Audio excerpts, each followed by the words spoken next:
지난주에 이어서 성령의 5번째 열매인 자비에 대해 하나님이 주시는 말씀을 전하고자 합니다. 19세기를 대표하는 프랑스 출신의 자연주의 화가요, 또 사실주의 화가였던 장 프랑스와 밀레가 남긴 여러 대표작 명화들이 참 많습니다. 그 가운데에 세 개의 걸작을 꼽으라고 하면 여러분들도 많이 들어보셨을 만종이라든지 또 이삭 줍기, 그리고 자비심이란 명화가 있어요. 잠깐 한번 그림을 볼까요? 사진에서 보이는 그림인데, 저 그림을 자세하게 보시면 저 집 안에 엄마와 어린 딸 아이가 서 있는 것이 보이죠.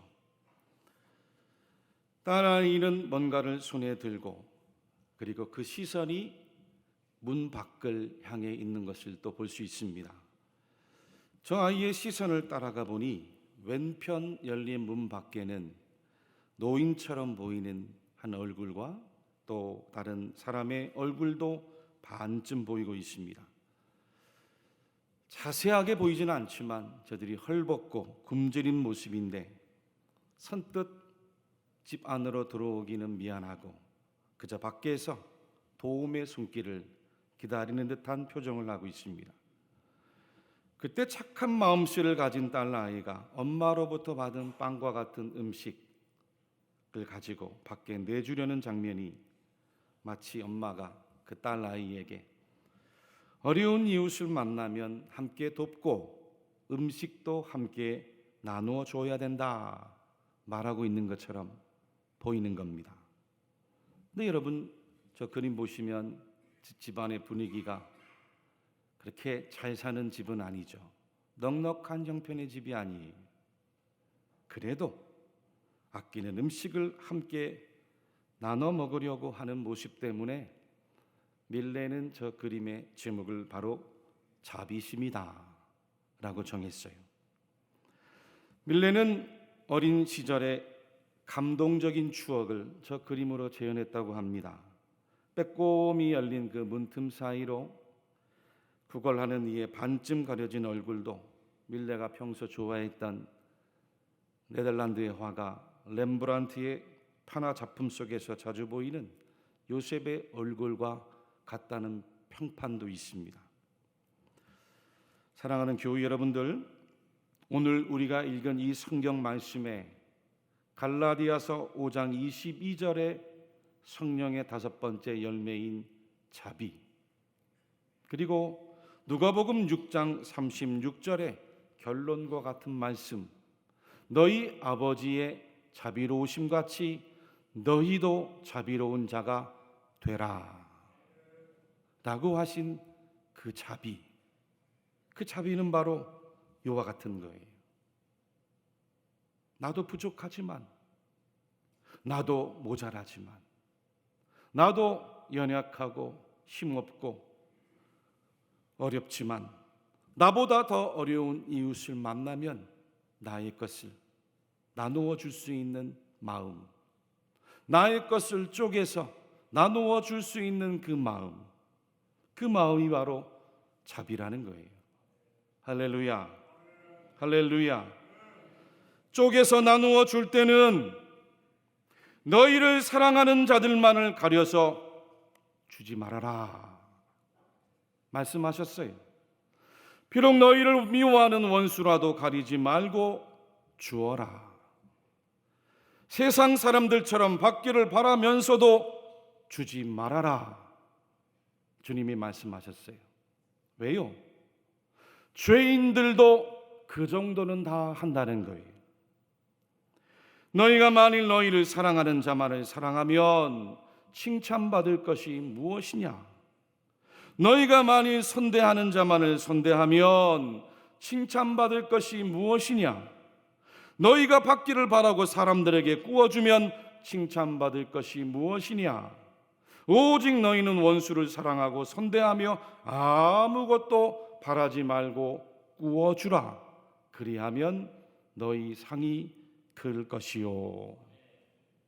그리하면 너희 상이 클 것이요. 믿습니까? 하나님의 약속의 말씀이 위대한 하늘의 복음의 말씀입니다.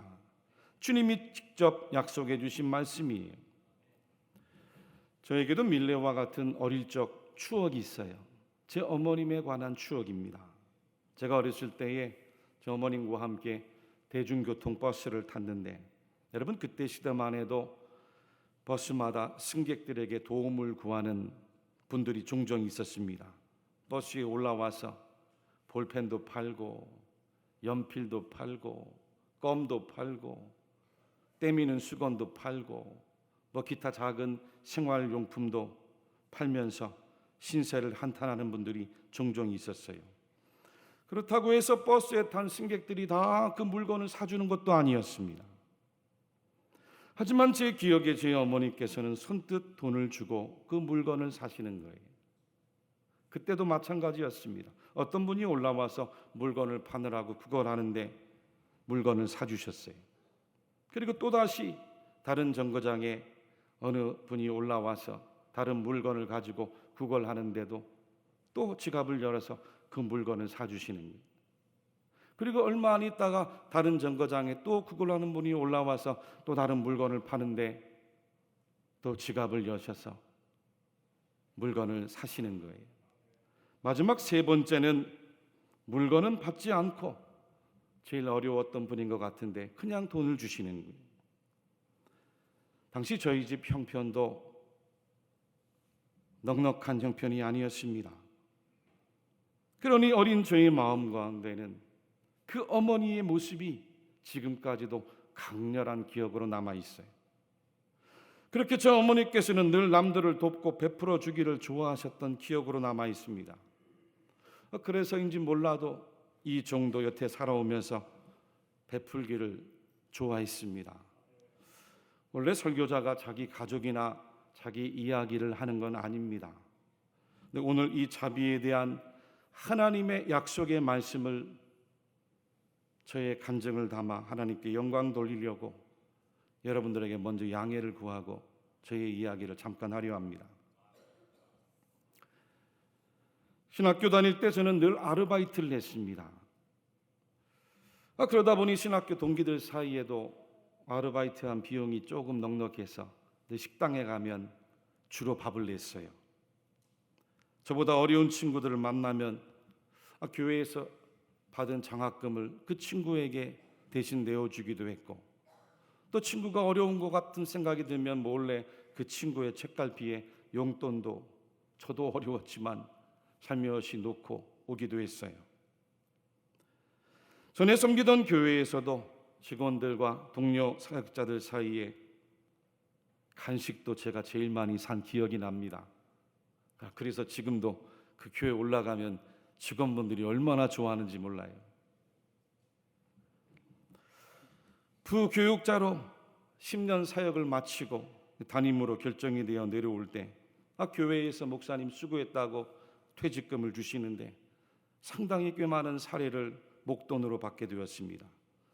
그런데 그 사례 목돈도 결국에는 하나님 앞에 헌금 드리고 또 그동안 신세지고 은혜 받았던 분들 일일이 찾아뵙고 인사하느라고 거의 다 나누어 줬어요. 남은 금액이 별로 없었어요. 그때 얼마나 제 아내가 저에게 잔소리를 하고 원망과 불평을 쏟아낸지 모릅니다. 그래도 남편 말에 순종을 해준 아내가 지금 생각해 보아도 참 고마워요. 우리 교회 담임 청빙 중에도 면접을 마치고 올라가려 하니 당시 청빙위원장 장로님께서 목사님 수고하셨습니다. 올라가시는데 여비에 쓰십시오. 봉투를 주시는데 그 봉투를 다시 받아서 당시 선임행정 목사님 몰래 드렸어요. 다 같이 고생하는데 부목사님들과 함께 점심 맛있게 사드시라고 전해드렸던 기억이 나요. 여러 교회 청빙을 하면서 면접 갈 때마다 저는 그래 왔습니다.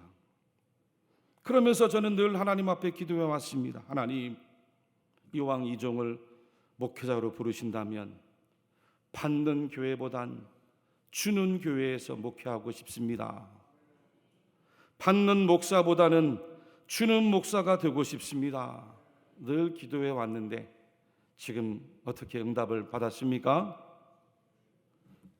우리 대구 칠곡교회에서 주는 목회를 합니다. 주는 목사가 되었어요. 우리 장로님들과 성도님들 때문에 동기를 만나도 전에처럼 밥을 먼저 삽니다. 어려운 교회 목회자, 선교사님들 오시면 힘써 교회의 이름으로 도와주고 있어요. 목사님 힘내라고 간혹 성도님들이 물건을 가져다 주시고 음식을 가져다 주시면 항상 나눕니다. 얼마 전에도 어느 성도님께서 과일을 가져다 주셨길래 노인정에 가져다 드리고, 또 지금 주일 주중 만나올 식당에서 교직원들과 함께 나눠 먹자고 가지고 왔어요. 할렐루야. 자비가 뭡니까? 자비가 뭐예요? 자비란 나의 것을 나누는 거예요. 할렐루야.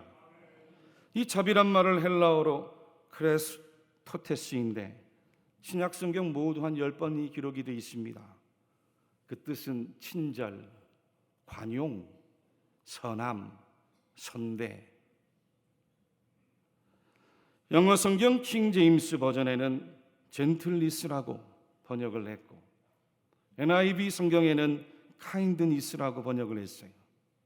즉 자비란 것은 나보다 어려운 사람, 낙심한 사람, 또 불쌍한 사람, 긍휼이 필요한 사람, 위로가 필요한 사람, 주님의 사랑과 은혜를 값없이 받아내야 될 사람, 그 사람들에게 하나님의 자비를 나누어 주는 것이 바로 자비임을 믿으시기 바랍니다. 이 자비에는 남녀노소, 빈부, 귀천, 혈연, 지연, 지역, 계층, 원수와 친구 차별 없이 누구든지 도움이 필요한 자에게는 인자하신 하나님의 그 구원의 손길을 임하도록 선대를 베풀어 주는 거예요. 하나님의 축복을 베풀어 주는 겁니다. 오늘 누가복음 6장 35절에 말씀하셨습니다. 오직 너희는 원수를 사랑하고 선대하며 아무것도 바라지 말고 구워주라. 그리하면 너희 상이 클 것이요 또 지극히 높으신 이의 아들이 되리니 그는 은혜를 모르는 자와 악한 자에게도 인자하시니라. 아멘. 여러분, 우리가 그렇게 하나님의 복음의 말씀에 순종하면 하나님께서 저와 여러분들에게 무엇을 약속해 주셨는지 아십니까? 신명기 24장 19절에서 22절 말씀입니다. 내가 밭에서 곡식을 벨 때에 그 한 뭇을 밭에 잊어버렸거든 다시 가서 가져오지 말고 나그네와 과부와 과부를 위하여 남겨두라. 그리하면 내 하나님 여호와께서 내 손으로 하는 모든 일에 복을 내리시리라. 내가 내 감람나무를 떤 후에 그 가지를 다시 살피지 말고 그 남은 것은 객과 고아와 과부를 위하여 남겨두며 내가 내 포도원의 포도를 딴 후에 그 남은 것을 다시 따지 말고 객과 고아와 과부를 위하여 남겨두라. 너는 애굽 땅에서 종되었던 것을 기억하라. 이러므로 내가 내게 이 일을 행하라 명령하였노라. 아멘. 얼마나 멋진 말씀이에요. 비가 내리던 어느 날이었습니다. 어느 가구점에서 점원들이 매장 안에 서로 잡담을 나누며 문 밖에 비가 오는 풍경을 바라보고 있었는데, 그때 누추한 모습으로 다리를 조금 절고 있는 어느 할머니가 비가 오니까 그 가구점 처마 밑에서 간신히 비를 피하는 거예요. 그리고 누군가를 기다리는 모습이 보였어요. 그때 그 상점 안에 있는 어느 젊은 직원이 할머니에게 다가갔습니다. 문을 열고 말했어요. 할머니, 비가 오는데 가게 안으로 들어오셔도 괜찮습니다. 비를 피하십시오. 심심할 텐데 가구도 좀 둘러보세요. 그러자 할머니가 점원에게 말합니다. 아니세 젊은이, 지금 나는 차를 기다리는 중이야. 나는 물건을 사러 온 사람이 아니네. 점원은 물건을 안 사셔도 괜찮으니까 할머니 비를 피하십시오 하고는 모시고 가게 안으로 들어와 앉으시라고 자리까지 내어드리고 또 추우실까 봐 따뜻한 차도 타서 대접을 해드리는 거예요. 그리고 잠시 안 있다가 할머니는 기다렸던 자동차가 도착하자 가게를 나서시면서 그 젊은 직원 점원에게 명함을 하나 꺼내서 주시며 고맙다고 인사를 했어요. 그리고 나서 여러 날이 지났는데 그 가구점에 아주 놀라운 편지 한 통이 도착을 했습니다. 그 편지를 열어보니 편지 안에는 놀랍게도 당시 강철왕 카네기가 직접 쓴 자필 편지가 기록이 되어 있는 거예요. 수신자는 젊은 직원이었고 편지 안에 글은 다음과 같았습니다. 일전에 비가 오던 날 제 어머니에게 베풀어 주신 친절에 진심으로 감사를 드립니다. 어머님의 요청에 따라 스코틀랜드에서 짓고 있는 저희 저택에 들어갈 쓸 가구 일체와 또 지금 우리 회사에서 짓고 있는 빌딩에 들어갈 모든 가구를 바로 당신의 가구점에서 구입하고 싶습니다. 단 하나 조건이 있습니다. 처음부터 끝까지 이 모든 일을 바로 당신이 직접 책임을 지고 꼭 처리해 주시기를 바랍니다. 여러분, 자비로우신 하나님께서 저와 여러분들을 그 모든 죄에서 구원해 주신 것, 하나님의 자비하심이 친절로 저와 여러분들에게 먼저 다가오신 줄로 믿으시기를 바랍니다. 예수 그리스도의 피로 구원하실 때도 그 하나님의 자비하심이 친절로 우리에게 먼저 찾아와 주신 거예요. 우리가 공로가 있고 내가 자격이 있어 그 하나님의 자비를 받은 게 아닙니다. 하나님의 자비가 친절로 은혜를 통해 우리에게 먼저 다가와 주신 거예요. 그래서 자비는 젠틀리스, 카인드니스, 크레스토테스, 하나님의 자비를 관대하게 우리가 받은 거예요. 할렐루야. 하나님의 자비를 친절하게 우리가 받은 겁니다. 그 하나님의 자비하심을 값없이 우리가 하나님의 은혜로 거저 받았을 뿐인 거예요. 믿습니까? 지금의 시대가 얼마나 자비가 없습니까? 은혜를 몰라요. 은혜를 받고 살아왔음에도 받은 은혜에 대하여 감사를 모릅니다. 한마디로 무감사이고 무은혜이고 무자비한 시대가 지금의 시대입니다. 부모로부터 받은 자비를 모릅니다. 스승으로부터 받은 자비를 몰라요. 인생의 선배나 직장에서 동료와 상사에게 받은 자비를 모릅니다. 이웃에게도 받은 자비를 모르고 교회 안에서도 받은 자비를 잘 모르고 살아가더라는 거예요. 내가 잘나서, 내가 의로워서, 내가 공로가 있어서 된 줄로 알아요. 천만의 말씀이에요. 우리는 다 자비를 받고 자비를 베풀고 하나님의 자비하심 가운데 살아가는 존재일 뿐인 거예요. 디모데후서 3장 말씀에 말세를 가리켜 다음과 같이 말씀해 주셨습니다. 너는 이것을 알라. 말세에 고통하는 때가 이르러 사람들이 자기를 사랑하며 돈을 사랑하며 자랑하며 교만하며 비방하며 부모를 거역하며 감사하지 아니하며 거룩하지 아니하며 무정하며 원통함을 풀지 아니하며 모함하며 절제하지 못하며 싸나우며 선한 것을 좋아하지 아니하며 배신하며 조급하며 자만하며 쾌락을 사랑하기를 하나님 사랑하는 것보다 더하며 경건의 모양은 있으나 경건의 능력은 부인하니 이 같은 자들에게서 내가 돌아서라. 이 같은 자들에게서 너희는 돌아서라. 엄하게 말씀하셨어요. 로마서 1장에는 곧 모든 불의, 추악, 탐욕, 악의가 가득한 자요, 시기, 살인, 분쟁, 사기, 악독이 가득한 자요, 수근수근하는 자요, 비방하는 자요, 하나님께서 미워하시는 자요, 능욕하는 자요, 교만한 자요, 자랑하는 자요, 악을 도모하는 자요, 부모를 거역하는 자요, 우매한 자요, 배약하는 자요, 무정한 자요, 무자비한 자라. 그들이 같은 일을 행하는 자는 사형에 해당한다고 하나님께서 정하심을 알고도 자기들만 행할 뿐 아니라 또한 그런 일을 행하는 자들을 옳다 하느니라. 아주 엄하게 경고를 주시고 있는 거예요.